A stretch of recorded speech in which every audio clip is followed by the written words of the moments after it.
The story begins not with swords and shields, but with a drama among the gods. Zeus, Poseidon, and other Olympians are chatting when Eris, goddess of discord, crashes the party and throws in a golden apple marked for the fairest.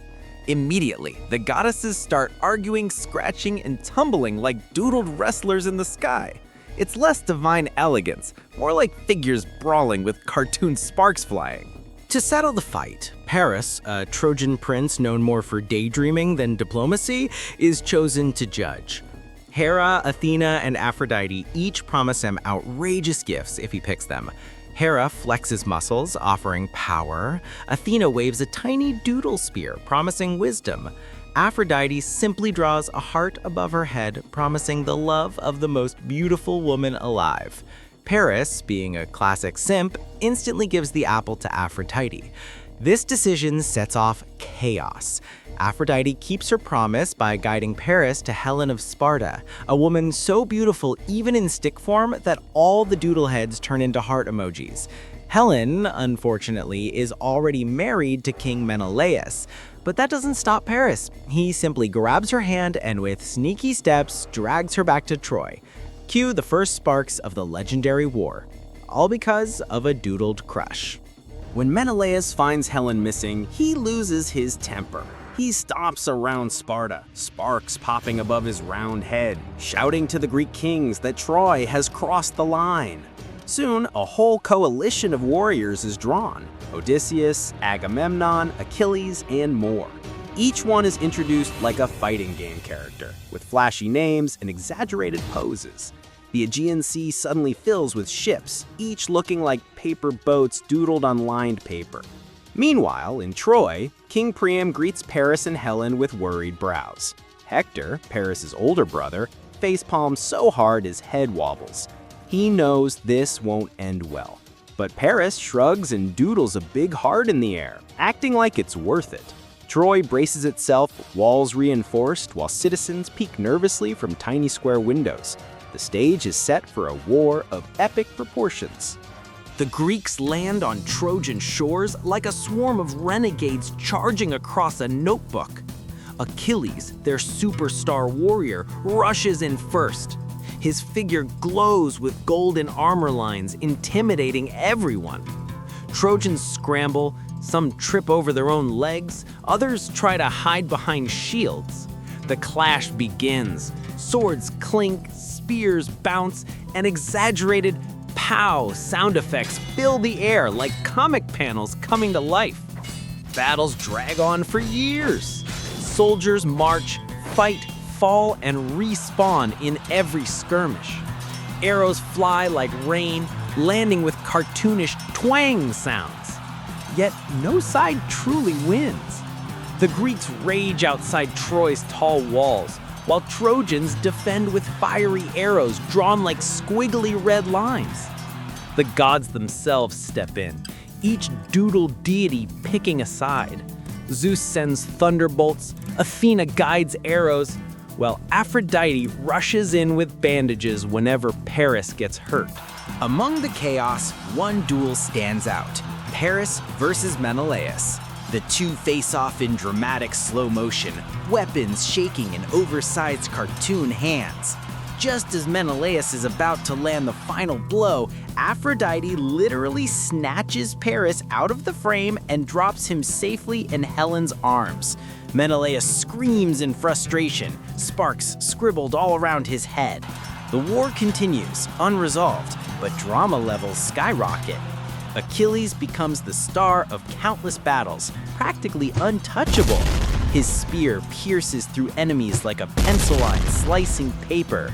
Trojans fear his name, whispering Achilles like he's a ghost haunting the battlefield.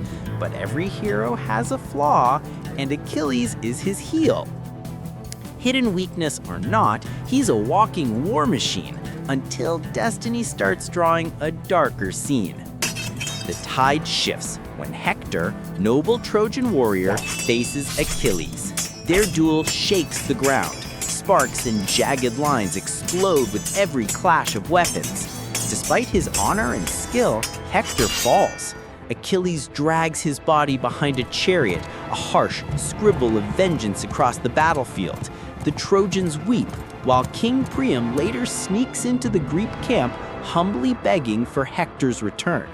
Even stick drawings know when to pause the violence for humanity. The war drags on, years blending into a blur of scribbled fights. Both sides grow tired. Soldiers' circles under their eyes, armor chipped like a racer's worn down. The Greeks realize brute force won't break Troy. That's when Odysseus, the clever strategist, sketches a new plan. Instead of another battle, he draws a horse. Not just any horse, but a giant hollow horse on wheels. At first, the plan sounds ridiculous. Agamemnon squints at the horse, Achilles shrugs, and the rest think it looks like a scribbled school project. But Odysseus insists it'll work. So the Greeks pretend to retreat, leaving the horse behind as a gift. The Trojans, curious with question marks floating above their heads, debate whether to drag it inside the city walls. Despite warnings, they cheer and roll it in. That night, as fireworks fade, the Trojans celebrate their victory. Drums are doodled, dancers wave squiggly ribbons, and Helen smiles faintly, though her eyes reveal doubt. Meanwhile, inside the horse, Greek soldiers wait in silence, their eyes glowing white in the dark, like eerie. The tension is scribbled so thick, you could cut it with a sword. When midnight strikes, the horse opens. Greek warriors spill out like ink flooding a page. They creep across Troy, opening the gates for their hidden allies who sailed back under moonlight. Chaos explodes as flames devour the city.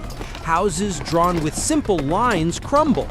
Walls collapse in jagged chunks, and Trojans scatter in terrified scribbles. The once proud city burns, reduced to ashes on a battlefield. Helen watches the destruction from a window, her tears falling as tiny drops of ink. Paris tries to fight but is struck down, his scribbled heart breaking apart. Priam meets his tragic end in the palace, and the Trojan dream collapses with him. The gods, drawn high above, simply watch with cold expressions, their promises and wagers fulfilled in cruel amusement.